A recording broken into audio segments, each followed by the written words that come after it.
Let's now take a look at the ongoing New York Indian Film Festival Virtual Edition 2020 taking place July 24th till August 2nd. This is the 20th annual New York Indian Film Festival, the oldest film event in North America that prides itself in presenting thought-provoking and engaging Indian cinema from different regions of India. This year, the Virtual Film Festival brings together a mixture of films and conversations with leading Indian celebrities along with cast and crew of the movies. Tonight, we have highlights from a conversation on festival's movie Kasturi, The Musk, directed by Vinod Kamble. The film celebrates a journey from material world to discovering one's inner self. The film is based on real events featuring a 14-year-old boy who has to engage in manual scavenging and postpartum along with his struggles in education.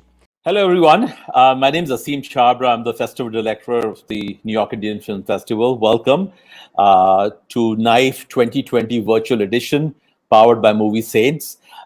Today, we'll have a conversation on the film Kasturi, Musk. My colleague Satish Kalluri, who is a professor of cinema studies at Pace University and is on the programming committee of the New York Indian Film Festival, will be moderating the questions. And we have the director, Vinod Kamble of Kasturi, who will respond to the questions. Can we bring in Satish and Vinod ji? मैं आपकी film से बहुत impressed हुआ. I thought it was a very, very important film. And so I have some questions for you. Please take your time. So before we get into the film, I wanted to find out what got you into filmmaking. You are a civil engineer. आप civil engineering से आप filmmaker बने. तो आप थोड़ा सा बोल सकते हैं वो जर्नी के बारे में आप? Yes.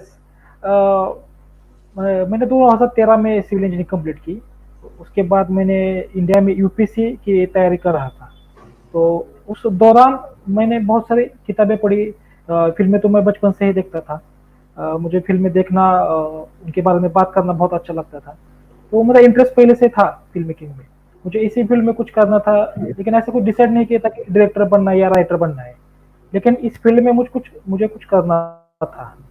तो मैंने यूपीसी कर रहा था. तो मुझे लगा कि कब तक मैं खुद को झूठ बोलूंगा कि मुझे ये करना है ये या नहीं करना है. तो मैंने डिसाइड किया और मेरे टाउन में मैं वापस आया, मेरे सोलापुर सिटी में. वहाँ पे मैंने एक ड्रामा कंपनी ज्वाइन की जो वन एक्ट प्ले और ड्रामा करते थे. तो उनको मैंने ज्वाइन किया. तो उनको मैं बैक स्टेज करता था, प्रॉपर्टी लाना, रखना. वो बैक स्टेज करते करते मैं उनसे सीखता गया जो फिल्म मेकिंग का सेंस है या ड्रामा का सेंस है.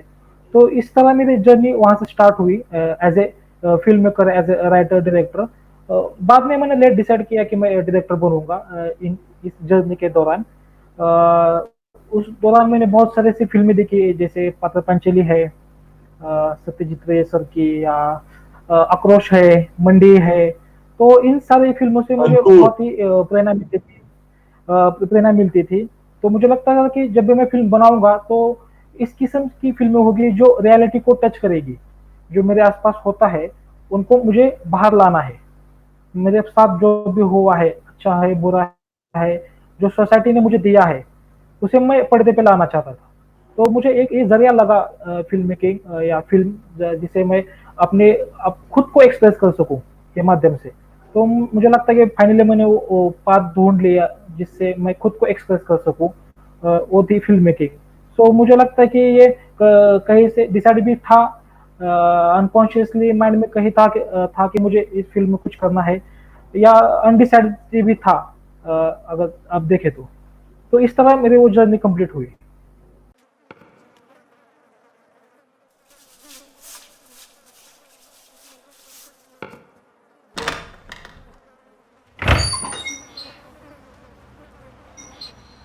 सचिन, बख्शिश लेने के लिए सबके सामने जाना पड़ेगा ना? कितनी बार बोले रे गोपी, वहां सब होंगे, सब तेरे लिए तालियां बजेंगे, देखना तू.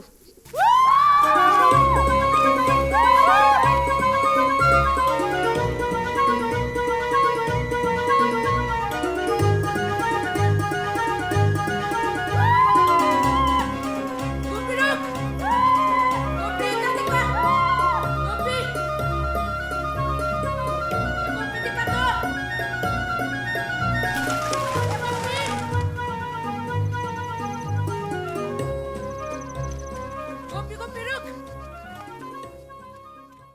I wanted to know the inspiration of how you basically came about writing the script for Kasturi. What was the personal motivation? What was the personal inspiration? Was there a personal angle to it? So, can you tell me about the writing of the story itself? I'm not about the treatment. The visual treatment is different, but just the story. Yes sir, उसमें दो चीजें हैं। उसे पहले चीज है कि जो मैंने कस्तूरी में कहानी बताई वो मेरी पर्सनल लाइफ से इंस्पायर है, क्योंकि मेरे पिताजी मेरे लोकल म्यूनसिपालिटी में अभी स्वीपर है, एज ए स्वीपर जाते हैं काम पे, गटर साफ करते हैं। तो बचपन में मैंने फिफ्थ स्टैंडर्ड से मेरे दादी को असिस्ट किया है ऐसा काम करने में, कचरा उठाने में, कचरा डालने में। तो उनको होता होता नहीं था। तो मैंने उनको असिस्ट करते समय जो भी एक्सपीरियंस किया उसको मैं मेरे पहले फिल्म में लाना चाहता था।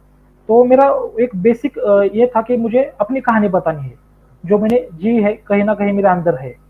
और दूसरा थॉट ये था कि मैंने कबीर का एक दोहा सुना था जिसमें हिरन के पेट में कस्तूरी होती है, कि वो ढूंढता है सारे जंगल में लेकिन उसको नहीं मिलती, आखिर वो मर जाता है।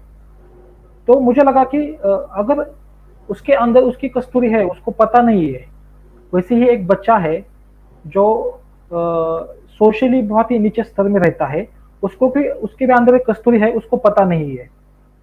तो उसको कैसे जताया जाए या किसको उसको कैसे हाईलाइट किया जाए उस कस्तूरी को, जैसे हमने एजुकेशन को फ्रंट लाया है उसमें। तो ये दोनों चीजों को मैंने कंबाइन किया, तो गंदगी और कस्तूरी, इन दोनों चीजों को मैंने एक करके एक स्क्रिप्ट लिखी। तो थर्ड पॉसिबिलिटी थी, मुझे लगा इन दोनों को इकट्ठा करके लोगों को वो जो सेंसिबिलिटी है आपने बोला स्मेल की, जो दिमाग में है उनके कई सालों से है, कि एक प्रकार के जाति के लोगों को देख के सामने आते हैं या आप एक्सप्रेस होते हो उनको देख के। तो मैंने उस स्मेल को पकड़ा और उसको हाईलाइट करने की कोशिश की, इंडिकेट करने की कोशिश की। तो ये दोनों चीजें थी जिसको मैंने एक करके फिल्म बनाने की सोचा और मैंने लिखा, और मेरे प्रोड्यूसर को पसंद आया मेरा पहला काम और स्क्रिप्ट। तो इस तरह वो स्क्रिप्ट बन गई।